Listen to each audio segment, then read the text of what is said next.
Yes, here we are once again. Customer care is what we looked at first. Then market research, that is lack of those two, as some of the things that are preventing, lack of them, their lack, preventing our startup businesses from seeing their first birthday. And today we are continuing with something else. I'm Godfrey Kasozi. Let us get started. Today, I want to talk about networking. The lack of networking as one of the things that has killed our startups.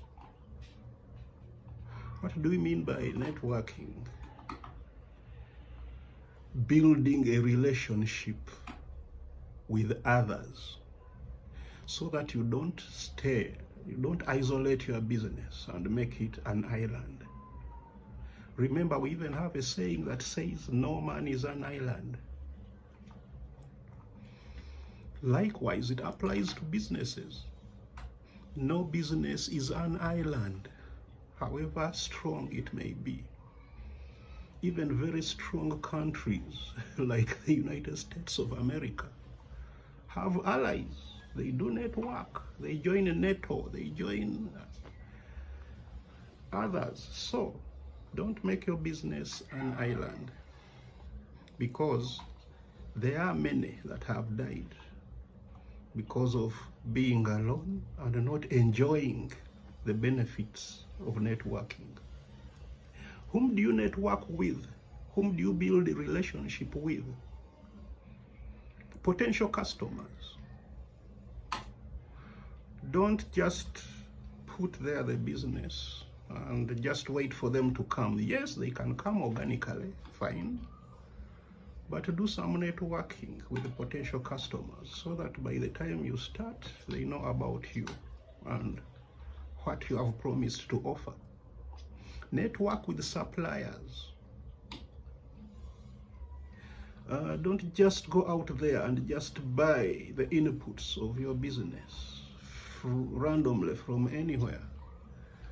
If you network, you might get better deal and even probably better suppliers if you network. Investors. When you network, you might get investors, people who might want to give you some support financially in your business, and you somehow work together. You never know. Mentors. This one is very important because many of us go into startups. We start up businesses and we have never done them before. We have even never been employed in them before. So mentors are very key. As you network, you get to come across mentors who can give you guidance on how to run the business better. So when we network, what benefits these people or organizations we are networking with, what benefits do they bring on board? They will give you support in various ways, not only economic, not only financial. They'll give you support in various ways. When you network is when you start learning even more than what I'm telling you. They give you guidance. As I said, mentors and even other well-wishers. As you network, they will give you guidance, because in that network of yours, people behave like brothers and sisters. People don't behave like competitors in a network setting. You find there opportunities that you may not have gotten if you are alone and seated there just waiting for customers to come and consume your product. You will find opportunities. These ones we can explain as we go on later. You will find information. Information is a very, very big resource. Things that you have never heard of that impact your business, you will find them there as you are networking. Resources. You will get resources. Some of these words sound very complicated, but let me give you one resource, an example of a resource, anything that helps your business to go on well. Workers. A worker is a resource. Do you know that as you network, you might get better resources, ideas regarding workers? Someone might surprise you and tell you, oh, for that kind of business, if you want good workers, get them from such and such a region.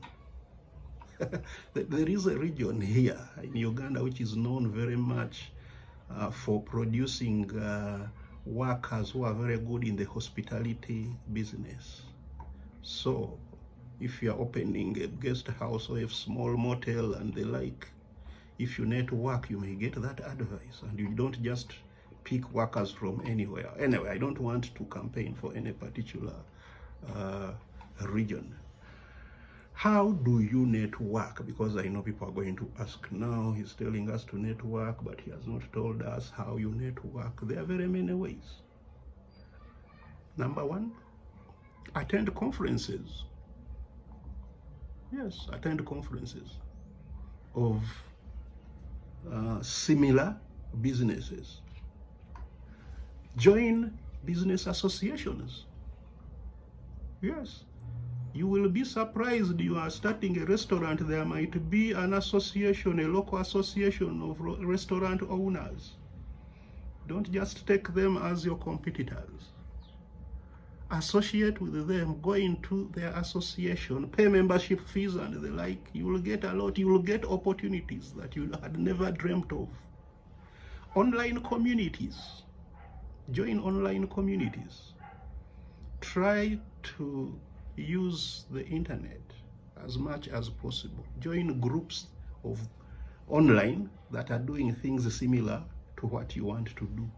You will get a lot of benefit from those. In all this networking, you will get a lot of skills. You will get to know how to market your product better. You will get to know how to do bookkeeping and accounting of that particular business. So please don't sit back and be isolated. I think that is enough for today, more than enough for today. We shall continue in the next video. Let me bid you farewell, as usual, with a parting shot, a bye-bye shot, which, remember, is not necessarily related to the topic, the main point topic. Today, let me talk about relationships, and I mean love relationships. There is a big trend today, which is growing all the time, of young girls, very young ladies, dating very much older men. Men who are even old enough to be their fathers, even grandfathers. It is going to grandfathers already. It is already there. Why is this trend becoming so rampant? Men, everyone has their own view about it. But one time I was seated and I was very lucky to listen to some youngsters, a young man and a young woman. I think they were in around 20s, in their 20s, early 20s. And the young woman was telling the young man, they were co-workers. They were co-workers. I was seated near them. They were debating about the issue. The young lady told the young man that now for me, I cannot date any young man, a youth. No, I want a man of around 70 years. Can you imagine? This girl was around 20 something. So she was telling the boy that your age, no. My age mates, no. 70 years. So they debated and debated and debated. The young man would bring a point, the lady would counter the point, and the like. So there is an example which shocked me, which the lady gave amongst the many that she was giving. She gave an example and said that for you, she told the guy that for you young men, you are elusive, you are not stable. I cannot have you all the time. Sometimes you get lost. And the guy said, how? For example, when it is time for school fees, all these young men of 40 years, 30 years, and the like, they get lost. You try to call them, they switch you off. They make the phones busy. If they don't make the phones busy, they don't pick up. You try to call, they are not picking during the time of school fees, because they are struggling looking for school fees for their children and they cannot. So school fees time, you are down.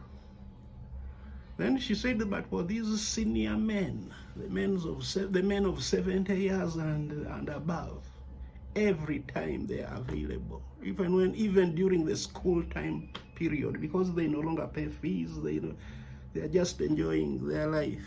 So the senior men are available all the time. Those are not my words, those are the words of that young lady. It really shocked me. Think about it as we part. Does this young woman have a point?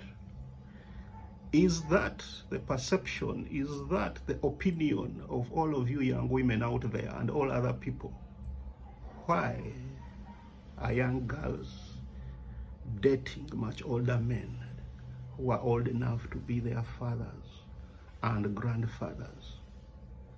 Sleep over it, think about it, and give me an opinion if you wish. That is enough for today. Watch the videos, like them, share them, and subscribe to the channel so that we grow and grow and grow. See you next time, and bye-bye.